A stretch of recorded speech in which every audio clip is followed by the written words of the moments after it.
கிறிஸ்துவுக்குள் அன்பானவர்களே, கர்த்தரும் இரட்சகரும் ஆகிய இயேசு கிறிஸ்துவின் நாமத்தினாலே உங்கள் அனைவரையும் வாழ்த்துகிறேன். கிருபையும் சமாதானமும் என்றும் உங்களோடு இருப்பதாக. இந்த நாளிலும் இந்த விடுதலையின் நேரம் நிகழ்ச்சியின் மூலமாக உங்களை சந்திப்பதிலே மகிழ்ச்சி அடைகிறேன். இந்த நாளிலே நாம் தியானிக்கும்படியாக எடுத்துக்கொண்ட வேத பகுதி எரேமியா 32வது அதிகாரம் 27வது வசனம். எரேமியா 32வது அதிகாரம் 27வது வசனம். இந்த வசனம் சொல்லுகிறது, இதோ நான் மாம்சமான யாவருக்கும் தேவனாகிய கர்த்தர், என்னாலே செய்யக்கூடாத அதிசயமான காரியம் ஒன்று உண்டோ?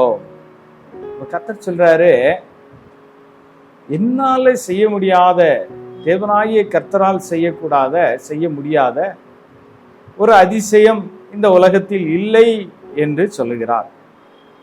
இந்த காரியத்தை இங்கே இந்த எரேமியா தீர்க்கதரிசி கர்த்தருடைய சமூகத்தை நோக்கி ஜெபிக்கிறார். ஜெபிக்கும் போது அவர் இதே 32வது அதிகாரம் 17வது வசனத்திலே இவ்விதமாக சொல்லி ஜெபிக்கிறார்.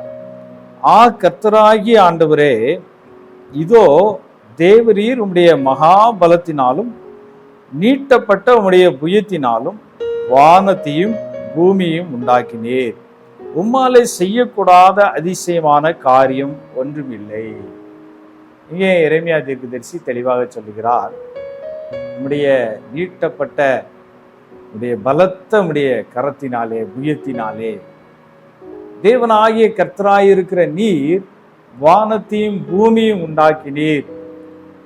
ஒன்றுமில்லாமையிலிருந்து இந்த வானத்தையும் பூமியும் இதில் இருக்கிற எல்லாவற்றையும் நம்முடைய ஆண்டவர் உருவாக்கி இருக்கிறார். இந்த வானத்தையும் பூமியும் உருவாக்கின தேவனாகிய கர்த்தரை நாம் ஆராதிக்கிறோம், நாம் தேடுகிறோம். நம்முடைய வாழ்க்கையில் இருக்கிற எல்லா உபத்திரவங்களிலிருந்து, எல்லா விதமான சோதனைகளிலிருந்து நமக்கு ஒரு விடுதலை கொடுக்கும்படியாய், நமக்கு ஒரு அற்புதம் செய்யும்படியாய் நாம் தேவனை தேடுகிறோம். பல வேளைகளிலே ஒவ்வொரு நாளும் நாம் ஜெபிக்கிறோம், ஆண்டவரே எனக்கு இந்த காரியத்திலே உதவி செய்யும், இந்த கடன் பிரச்சனையிலிருந்து விடுதலையாக எனக்கு உதவி செய்யும், இந்த வியாதியின் படுக்கையிலிருந்து விடுதலையாக எனக்கு உதவி செய்யும் என்று சொல்லி பலவிதமான காரியங்களை குறித்து நாம் கர்த்தரிடத்திலே கேட்கிறோம், ஆண்டவரிடத்திலே கேட்கிறோம். ஆண்டவரே எனக்கு உதவி செய்யும், இந்த உலகத்திலே என்னுடைய உபத்திரவத்திலே எனக்கு உதவி செய்கிறதற்கு ஒருவரும் இல்லையே என்று சொல்லி ஒரு ஏக்கத்தோடு கூட, எனக்கு யாராவது விடுதலை கொடுக்க மாட்டார்களா என்று சொல்லி கடைசியிலே நான் நம்பியிருக்கிற மனிதர்கள் எல்லாம் என்னை கைவிட்டு விட்டார்களே, நான் எந்த சொத்து எனக்கு உதவும் என்று நம்பியிருந்தேனோ, அல்லது எந்த பணம் எனக்கு உதவும் என்று நம்பியிருந்தேனோ, இவைகளெல்லாம் என்னை கைவிட்டு விட்டதே என்று சொல்லி நாம் கடவுளை நோக்கி கூப்பிடுகிறோம். கர்த்தாவே, எனக்கு நீர் உதவி செய்யும், என்னுடைய வாழ்க்கையிலே ஒரு அதிசயத்தை செய்யும், ஒரு அற்புதத்தை செய்யும் என்று சொல்லி, என்னை விடுதலை ஆக்கும் என்று சொல்லி நாம் தேவனாகிய கர்த்தரை நோக்கி கூப்பிடுகிறோம். அவ்விதமான ஒரு சூழ்நிலையில்தான் இந்த எரேமியா தீர்க்கதரிசியும் இருக்கிறதை நாம் பார்க்கிறோம். இந்த எரேமியா தீர்க்கதரிசியுடைய வாழ்க்கையிலே கர்த்தர் எப்படி அதிசயத்தை செய்தார் என்பதை நாம் தியானிப்பது நம்முடைய வாழ்க்கைக்கு பிரயோஜனமாக இருக்கும். வேதத்திலே 3 மனிதர்களுடைய வாழ்க்கையிலே ஆண்டவர் செய்த அதிசயமான காரியங்களை இந்த நாளிலே நாம் தியானிக்க இருக்கிறோம். முதலாவது மனிதர் எரேமியா தீர்க்கதரிசி, 2வது மனிதர் தானியேல், 3வது மனிதர் எலியா. இந்த 3 கர்த்தருடைய பிள்ளைகள், ஆண்டவரை தேடி அவருடைய வார்த்தைக்கு கீழ்ப்படிந்து நடந்த அந்த 3 மனிதர்களுடைய வாழ்க்கையிலும் கர்த்தர் செய்த அதிசயமான காரியங்களை குறித்து நாம் இந்த நாளிலே தியானிக்க இருக்கிறோம். இப்படிப்பட்ட காரியங்களை தியானிக்கிறதின் மூலமாக நம்முடைய வாழ்க்கையிலே எவ்விதமாக நாம் அதிசயங்களை, அற்புதங்களை பெற்றுக்கொள்ள முடியும் என்று நாம் அறிந்து கொள்வதற்கு ஏதுவாக இருக்கும். வேத புஸ்தகம் இவ்விதமாக நமக்கு சொல்லுகிறது, நமக்கு முன்பாக நடந்த இந்த காரியங்கள் எல்லாம் நமக்கு திருஷ்டாந்தங்களாய் எழுதப்பட்டிருக்கிறது. உலகத்தின் கடைசி காலத்தில் இருக்கிற நமக்கு நம்முடைய வாழ்க்கையிலே எப்படிப்பட்டவர்களாய் வாழ வேண்டும், எப்படி இந்த ஆசீர்வாதங்களை சுதந்திரித்துக் கொள்ள வேண்டும் என்பதற்காக ஆண்டவர் அவளுடைய வாழ்க்கைகளை நமக்கு வேத புஸ்தகத்திலே எழுதி தந்திருக்கிறார். இந்த எரேமியா தீர்க்கதரிசியின் புஸ்தகத்திலே நாம் பார்க்கும்போது இங்கே எரேமியா தீர்க்கதரிசியை கொண்டு கர்த்தர் இஸ்ரவேல் ஜனங்களுக்கு ஒரு தீர்க்க தரிசனத்தை சொல்லுகிறார். என்ன தீர்க்க தரிசனத்தை சொல்லுகிறார்? பாபிலோன் தேசம் இஸ்ரவேல் தேசத்திற்கு எதிராக யுத்தத்திற்கு வந்து நிற்கிறது. அந்த சூழ்நிலையை நன்றாக பாருங்கள். பாபிலோன் தேசம் இஸ்ரவேல் தேசத்துக்கு எதிராக வந்திருக்கிறது. சூழ்நிலைகள் எல்லாம் கர்த்தருடைய ஜனங்களுக்கு விரோதமாய் இருக்கிறது. அப்ப எரேமியா தீர்க்கதரிசியை கொண்டு கர்த்தர் சொல்லுகிறார், இந்த இஸ்ரவேல் தேசம் இந்த பாபிலோன் ராஜாவினிடத்திலே அது அடிமையாக ஒப்பு கொடுக்கப்படும். இந்த தேசத்தில் இருக்கிற ஜனங்கள் எல்லாரும் இந்த பாபிலோன் தேசத்திற்கு அடிமையாய் போவார்கள் என்று எரேமியா தீர்க்கதரிசியை கொண்டு கர்த்தர் தீர்க்க தரிசனமாக ஜனங்களுக்கு பல காரியங்களை உரைத்துக் கொண்டிருக்கிறார். இப்படிப்பட்ட சூழ்நிலையிலே கர்த்தர் எரேமியாவோடு பேசுகிறார். உன்னுடைய பெரிய தகப்பனாகிய சல்லூமின் குமாரன் அனாமயேல் என்பவன் உன்னிடத்திலே வருவான். எரேமியா தீர்க்கதரிசியின் புஸ்தகத்திலே 32வது அதிகாரம் 7வது வசனத்திலிருந்து இந்த சம்பவத்தை பார்க்கலாம். உன்னுடைய பெரியப்பா மகன் அனாமயேல் உன்னிடத்திலே வருவான். அவன் வந்து ஒரு சொத்தை உனக்கு தருவதாக சொல்லுவான், நீ அதை கிரயமாக வாங்கிக்கொள் என்று கர்த்தர் சொல்லுகிறார். ஆனால் அதற்கு முந்தைய பகுதிகளிலே எரேமியா தீர்க்கதரிசிக்கு கர்த்தர் கொடுத்த தீர்க்க தரிசனங்கள் எல்லாம் எப்படி இருக்கிறது என்று சொன்னால், அங்கே இருக்கிற இஸ்ரவேல் ஜனங்களை நோக்கி எரேமியா தீர்க்கதரிசி திட்டமும் தெளிவுமாக சொல்லுகிறார், நீங்கள் இந்த தேசத்திலே நிலங்களை கொள்ள வேண்டாம், இந்த தேசத்திலே நிலங்கள் கொல்லப்படாது, இந்த தேசத்திலே நீங்கள் வசிக்க முடியாது, இந்த தேசம் பாபிலோன் ராஜாவுக்கு அடிமையாக ஒப்பு கொடுக்கப்படும். அப்படி அடிமையாக ஒப்பு கொடுக்கப்பட இருக்கிறபடியினாலே இந்த தேசத்திலிருந்து நீங்கள் எல்லாம் அடிமைகளாக கொண்டு போகப்படுவீர்கள், இந்த தேசத்திலே இருக்கிற நிலங்களை நீங்கள் கிரயத்திற்கு கொள்ள மாட்டீர்கள் என்று சொல்லி தீர்க்க தரிசனமாக உரைத்து கொண்டிருக்கிறார். இப்படிப்பட்ட ஒரு காலகட்டத்திலே கர்த்தர் எரேமியாவுக்கு மாத்திரம் தலைகீழாக ஒரு காரியத்தை சொல்லுகிறார். நீ இங்கே நிலத்தை வாங்கு, இந்த தேசத்திலே நிலங்கள் கொல்லப்பட போகிறது என்று சொல்லுகிறார். இங்கே எரேமியா அந்த தேசத்தில இருந்த சூழ்நிலையை நம்புவதா அல்லது கர்த்தருடைய வார்த்தையை நம்புவதா என்கிற ஒரு இக்கட்டான ஒரு சூழ்நிலைக்கு வருகிறார். இங்கே அதைத்தான் இந்த 3 கர்த்தருடைய மனிதர்களுடைய வாழ்க்கையிலும், எரேமியாவுடைய வாழ்க்கையிலும், தானியேலுடைய வாழ்க்கையிலும், அதே போல இந்த எலியாவுடைய வாழ்க்கையிலும் நாம் பார்க்கும்போது 3 விதமான காரியங்களை பார்க்கிறோம். ஒன்று, எரேமியாவுடைய வாழ்க்கையிலே அவனுக்கு எதிரான சூழ்நிலைகள் இருந்தபோது கர்த்தர் அதிசயமான காரியங்களை அவனுக்கு செய்கிறார். இரண்டாவதாக, தானியேலுடைய வாழ்க்கையிலே அடிமையாய் இருந்த அந்நிய தேசத்திலே கர்த்தர் அந்த தேசத்தை ஆளுகிற பொறுப்பை கொடுத்து தானியேலை அதிசயத்தை காண பண்ணினார். மூன்றாவதாக பார்க்கும்போது எலியாவுடைய வாழ்க்கையிலே 3 வருட பஞ்சத்தை கர்த்தர் எலியாவை கொண்டு அந்த தேசத்திற்கு அறிவித்து விட்டு அந்த பஞ்ச காலத்திலே கர்த்தர் அற்பமானவைகளை வைத்து எலியாவை போஷித்து அதிசயங்களை காண பண்ணினார். நம்முடைய வாழ்க்கையிலும் ஒருவேளை நம்முடைய சூழ்நிலைகள், நம்முடைய நிலைமை அல்லது நாம் இருக்கிற பகுதியிலே இருக்கிற காரியங்கள் நமக்கு எதிராக இருக்கலாம். ஆனால் நம்முடைய வாழ்க்கையிலே ஆண்டவர் அதிசயத்தை செய்ய விரும்புகிறார், நம்முடைய வாழ்க்கையிலே அற்புதங்களை செய்ய விரும்புகிறார். இதைத்தான் இந்த கர்த்தருடைய பிள்ளைகளுடைய வாழ்க்கையிலே நாம் பார்க்கிறோம். இங்கே எரேமியாவினுடைய வாழ்க்கையிலே அங்கே இருந்த சூழ்நிலைகள் எல்லாம் அவருக்கு எதிராகத்தான் இருந்தது. அங்கே இருந்த ஜனங்கள் எல்லாரும் சொன்னார்கள், நாம் அடிமையாக போவோம் என்று எரேமியா தீர்க்க தரிசனம் உரைத்திருக்கிறார். தேசம் பாபிலோன் ராஜாவாலே, கல்தேயருடைய ராஜாவாலே முற்றுகை போடப்பட்டிருக்கிறது. தேசம் ஒரு யுத்த சூழ்நிலையிலே இருந்து கொண்டிருக்கிறது.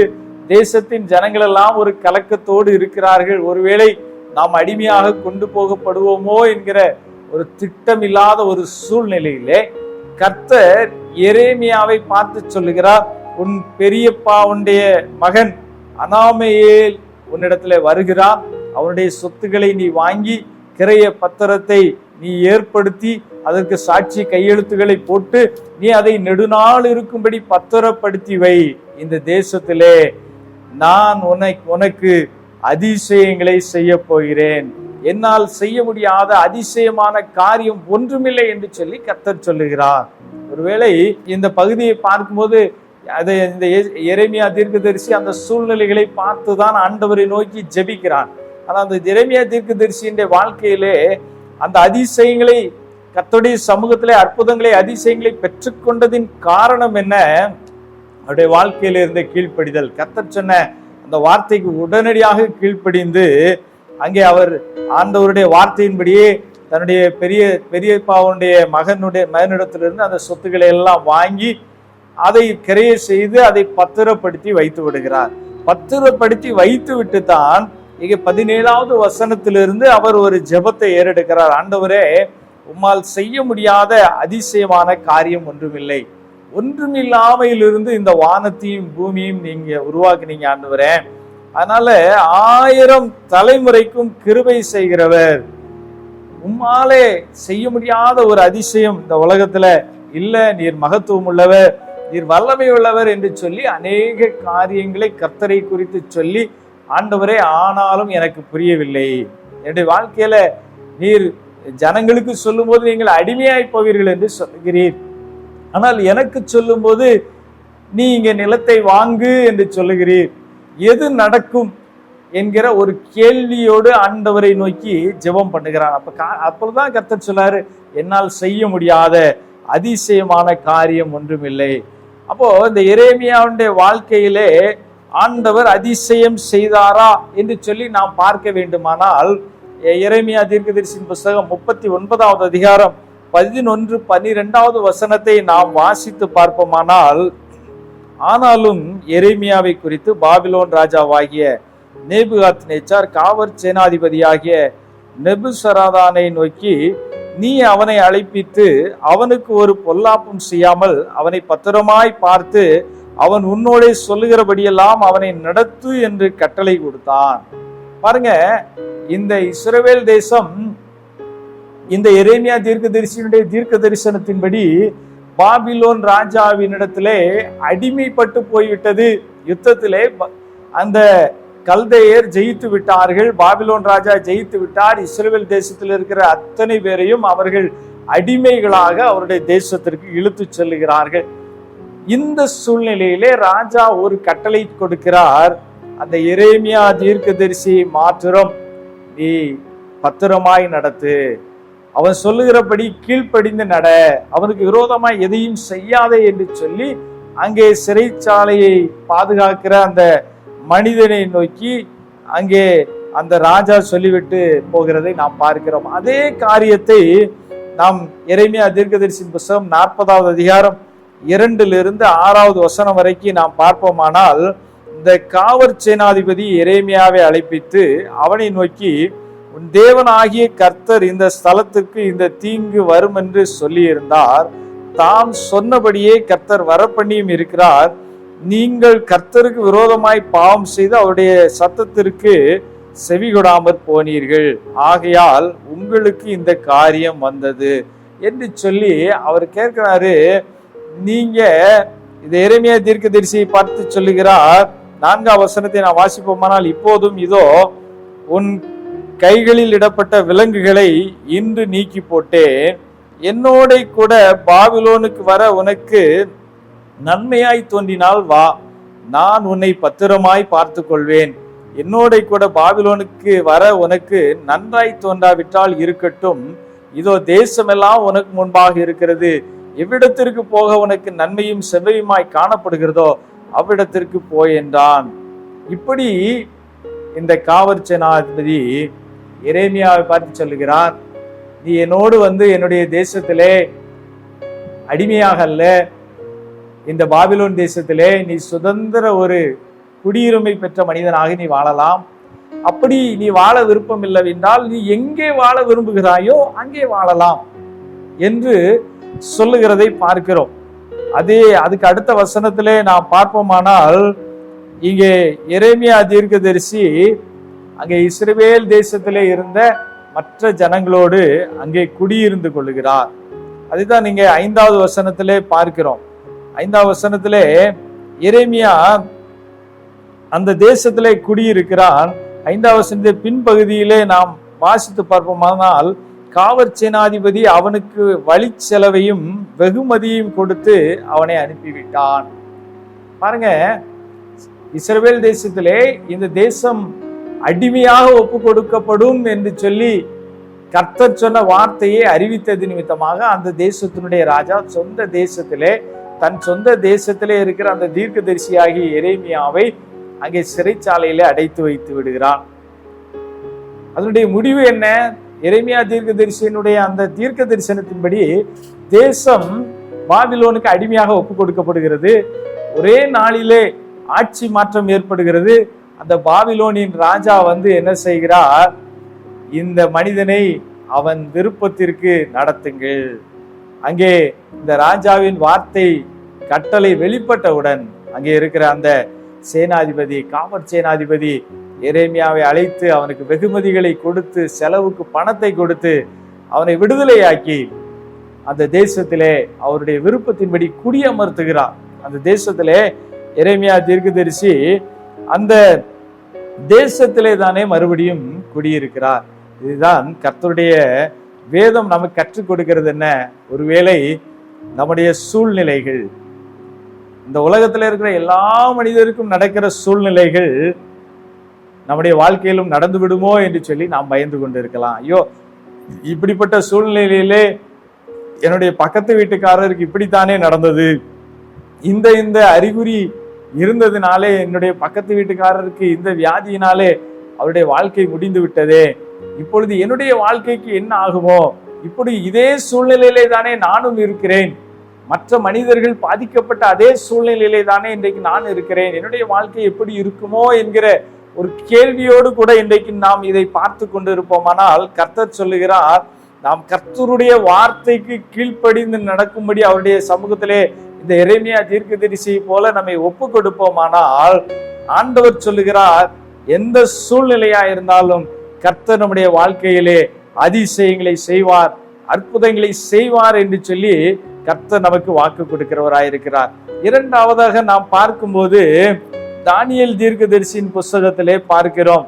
தானியேல் தீர்க்கதரிசியின் புஸ்தகத்திலே 6வது அதிகாரம் 28வது வசனத்தை நாம் வாசித்து பார்ப்போமானால், தானியேல் தீர்க்கதரிசியின் புஸ்தகம் 6வது அதிகாரம் 28வது வசனம் சொல்லுகிறது, தரியுவின் ராஜ்யபார காலத்திலும் பெர்சியனாகிய கோரேசுடைய ராஜ்யபார காலத்திலும் தானியேலின் காரியம் ஜெயமாயிருந்தது. எப்படி ஜெயமாயிருந்தது? ஆனா அந்த தானியேலுடைய ஆரம்ப கால காரியத்தை பார்ப்போமானால், எரேமியா தீர்க்கதரிசி அந்த பாபிலோன் ராஜா இஸ்ரவேல் தேசத்தை கைப்பற்றின காலத்திலே விடுவிக்கப்பட்டார். ஆனால் தானியேல் அங்கே ஒரு கைதியாக, ஒரு போர் கைதியாக அழைத்து செல்லப்பட்டார். அதை நாம் எங்கே பார்க்கலாம் என்றால், தானியேல் தீர்க்கதரிசியின் புஸ்தகம் 2வது அதிகாரம் 25வது வசனத்தை நாம் வாசித்து பார்ப்போமானால், அப்பொழுது ஆரியோகு தானியேலை ராஜாவின் முன்பாக தீவிரமாய் அழைத்து கொண்டு போய், சிறைப்பட்டு வந்த யூதயா தேசத்தாரில் ஒரு புருஷனை கண்டுபிடித்தேன், அவன் ராஜாவுக்கு அர்த்தத்தை தெரிவிப்பான் என்றான்.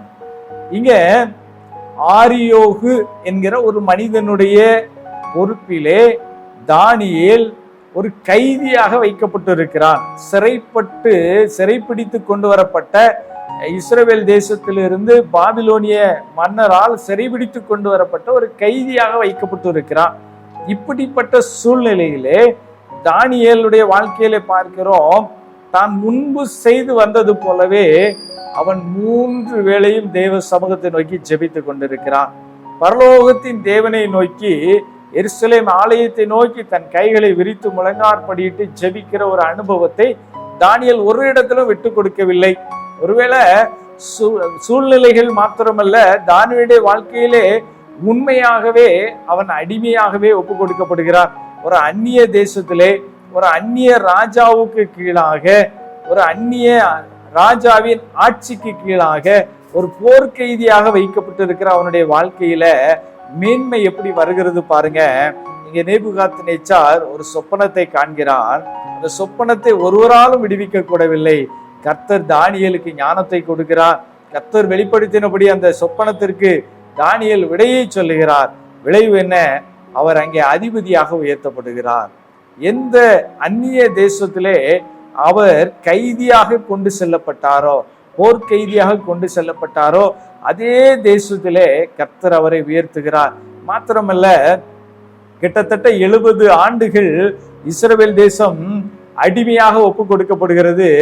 முதலாவது கல்தேரின் ராஜாவாகிய பாபிலோன் ராஜாவினிடத்திலும், அதுக்கு அடுத்து மேதிய பெர்சிய ராஜாக்களிடத்திலும் இஸ்ரவேல் தேசம் அடைபட்டு கிடக்கிறது. இந்த சூழ்நிலையிலே தான் கர்த்தருடைய வேதம் சொல்லுகிறது, இந்த மேதியனாகிய பெர்சியாவுடைய அந்த ராஜாவின் காலத்திலும், அடுத்ததாக பார்க்கும்போது தரியுவின் ராஜ்யபார காலத்திலும், கோரேசுடைய ராஜ்யபார காலத்திலும் தானியேலுடைய காரியம் ஜெயமாயிருக்கிறது. அப்போ வேதம் நமக்கு கற்றுக் கொடுக்கிற காரியம் என்ன? ஒருவேளை யார் வேண்டுமானாலும் இந்த உலகத்தை ஆட்சி செய்யலாம், யார் வேண்டுமானாலும் அதிகாரியா இருக்கலாம். ஆனால் ஆண்டவர் நமக்காக ஆட்சி செய்கிறவர். இதைதான் இங்கே தானியேல் தீர்க்கதரிசியின் புஸ்தகத்திலே இங்கே 2வது அதிகாரத்திலிருந்து நாம் வாசித்து பார்க்கும்போது அங்கே நேபுகாத்நேச்சார் அதை தான் கற்றுக்கொள்ளுகிறார். நேபுகாத்நேச்சார் அதைத்தான் சொல்லுகிறார், தானியேலின் தேவனாகிய கர்த்தரே, அவரே தேவன், அவரே ராஜ்யங்களை ஆளுகிறவர். நம்முடைய ஆண்டவர் ராஜ்யங்களை ஆளுகிறவர். இந்த உலகத்தின் ஆட்சிகள் எல்லாம் அவருக்கு கீழ் இருக்கிறது. அவரே எல்லா ஆட்சிகளையும் நிர்ணயம் பண்ணுகிறார். ஆட்சிகள் எப்படி நடக்க வேண்டும் என்பதையும் அவரே தீர்மானிக்கிறார். ஆனபடினாலே ஒருவேளை எரேமியாவை போல சூழ்நிலைகள் எதிராயிருக்கும் போதும் நமக்கு ஆண்டவர் உதவி செய்கிறவர். சூழ்நிலைகள் எதிராயிருக்கும் போது மாத்திரமல்ல, நாம் யாரோ ஒரு அதிகாரி, யாரோ ஒரு மனிதனுக்கு, யாரோ ஒரு நாம் விரும்பாத ஒரு ஆட்சியிலே நாம் கீழ்பட்டு ஒரு அடிமை போல வாழுகிற நிலை ஏற்பட்டாலும் கூட கர்த்தருடைய வேதம் சொல்லுகிறது, கர்த்தரை தேடுகிறவர்களுக்கு ஒரு நன்மையும் குறைவுபடாது. இங்கே தானியேலுடைய வாழ்க்கையிலே ஆண்டவர் ஒரு அதிசயத்தை செய்கிறார். அவர் கைதியாக கொண்டு போகப்பட்டார். ஆனால் அந்த எந்த தேசத்திலே கைதியாக அழைத்து செல்லப்பட்டாரோ அதே தேசத்தை ஆளுகிற பிரதானியாக உயர்த்தப்படுகிறார். அதே தேசத்தை ஆளுகிற பொறுப்பிலே அவர் நியமிக்கப்படுகிறார்.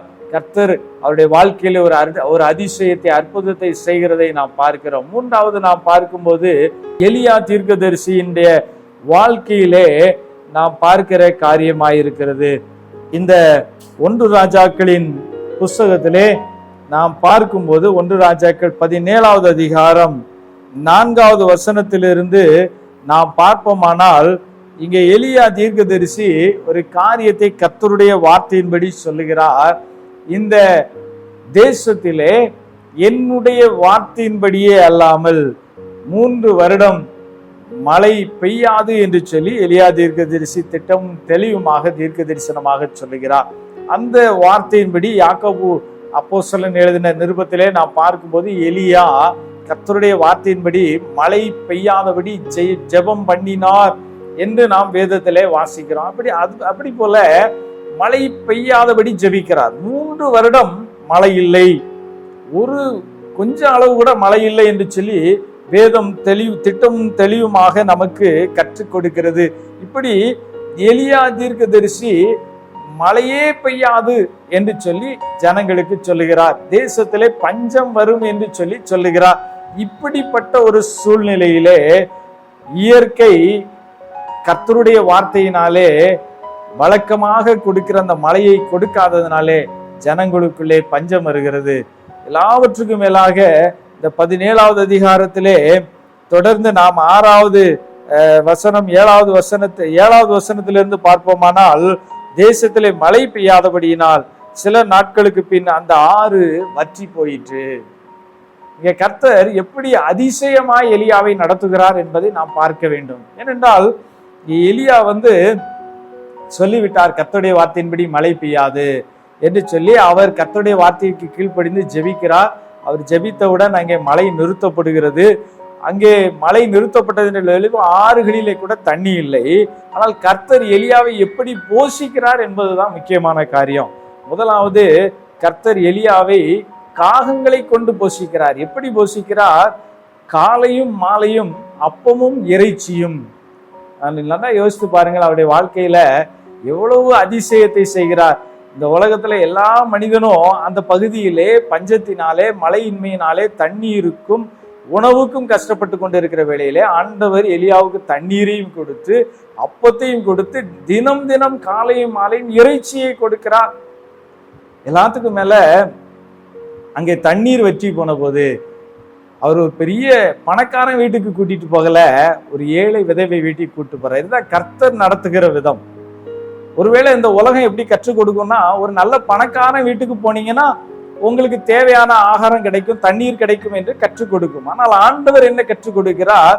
இந்த உலகத்திலே எது உலகத்தினாலே செய்ய முடியாதோ, ஒரு காகம் 2 வேளை அப்பமும் இறைச்சியும் ஒரு மனிதனை திருப்திப்படுத்தும் அளவுக்கு இந்த உலகம் கொடுக்க முடியும் என்று நம்ப முடியாதோ, அல்லது ஒரு ஏழை விதவை அவளை கொண்டு அவளுக்கும் அவர் பிள்ளைகளுக்கும் எலியாவுக்கும் கர்த்தர் போதுமான உணவை கொடுக்கிறார் பஞ்சகாலம் முடியும் வரை. இதுதான் ஆண்டவர் செய்கிற அதிசயம். நம்முடைய வாழ்க்கையிலே ஒருவேளை உலகம் சொல்லலாம், இது நடக்கவே நடக்காது, உன்னுடைய வாழ்க்கையில இருக்கிற சூழ்நிலைக்கு இது நடக்கவே நடக்காது, உன்னுடைய வாழ்க்கையில இந்த அதிகாரி இருக்கிற வரைக்கும் இது நடக்கவே நடக்காது, உனக்கு மேலதிகாரியாக இந்த மனிதன் இருக்கிற வரைக்கும், இந்த தேசத்துல இந்த ஆட்சி இருக்கிற வரைக்கும் இது நடக்கவே நடக்காது என்று சொல்லி மனிதர்கள் சொல்லலாம். அல்லவென்றால் இயற்கை சூழ்நிலை, இயற்கையிலே மழை இல்லை, அல்லது இயற்கையிலே இப்படி இருக்கிறது ஆனபடியினாலே உன்னுடைய வாழ்க்கையிலே இப்படி ஒரு ஆசீர்வாதம் வரவே வராது என்று சொல்லி இந்த உலகம் கற்றுக் கொடுக்கலாம். ஆனால் ஆண்டவர் என்ன சொல்லுகிறார்? அவரால் செய்ய முடியாத அதிசயமான காரியம் ஒன்றும் இல்லை. இதை கேட்டுக்கொண்டிருக்கிறார் எனக்கு அன்பான கர்த்தருடைய பிள்ளைகளே, இதை கர்த்தர் உங்களையும் என்னை நோக்கி சொல்லுகிற காரியம் என்ன? இந்த உலகம் எதை முடியாது என்று சொல்லுகிறதோ அந்த காரியத்திலே கர்த்தர் நம்முடைய வாழ்க்கையில அற்புதத்தை செய்ய விரும்புகிறார். இன்றைக்கு நாம் கர்த்தருடைய சமூகத்தை நோக்கி பார்ப்போமானால், ஆண்டவரே என்னுடைய வாழ்க்கையில ஒரு அற்புதத்தை செய்யும், இந்த உலகம் முடியாது என்று சொல்லலாம், உம்மால் கூடாத காரியம் ஒன்றுமில்லை என்று சொல்லி அவரை நோக்கி பார்ப்போமானால், அவர் எண்ணில் அடங்காத அற்புதங்களை நம்முடைய வாழ்க்கையிலே செய்கிற தேவனாயிருக்கிறார். எண்ணில் அடங்காத அதிசயங்களை செய்கிற தேவனாயிருக்கிறார். இந்த கர்த்தருடைய சமூகத்தை நோக்கி பார்ப்போமானால், தேவனால் கூடாத காரியம், அவரால் செய்ய முடியாத அதிசயமான காரியம் ஒன்றுமில்லை. கர்த்தருடைய சமூகத்திலே நம்மை ஒப்பு கொடுத்து இப்பொழுது அவருடைய சமூகத்தில் அற்புதத்தை பெற்றுக் கொள்ளும்படியாக நாம் நம்முடைய கண்களை மூடி நம்முடைய இருக்கிற இடங்களிலே தலைகளை தாழ்த்தி நாம் ஜெபம் செய்வோம். கிருபை நிறைந்த கர்த்தாவே, தேவரீர் எங்களை பொறுப்படுத்திக் கொள்ளும். இவ்வளவு நேரம் எங்களோடு பேசி இருக்கிறீர். வானத்தையும் பூமியை படைத்த சர்வ வல்லமையுள்ள தேவனாகிய கர்த்தராகிய உம்மாலே கூடாத காரியம் ஒன்றுமில்லை. ஆண்டவரே, எங்களுடைய வாழ்க்கையிலே அதிசயங்களை செய்கிற தேவன், அற்புதங்களை செய்கிற தேவன்.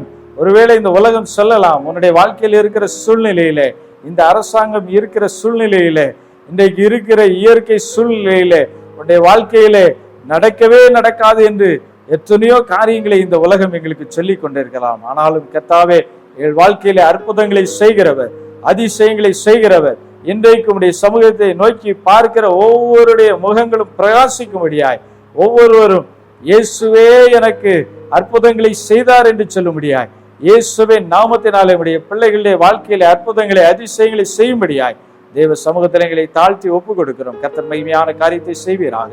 துதி கன மகிமையும் செலுத்துகிறோம். இயேசு கிறிஸ்துவின் நாமத்தினாலே ஜெபிக்கிறோம் நல்ல பிதாவே, ஆமென்.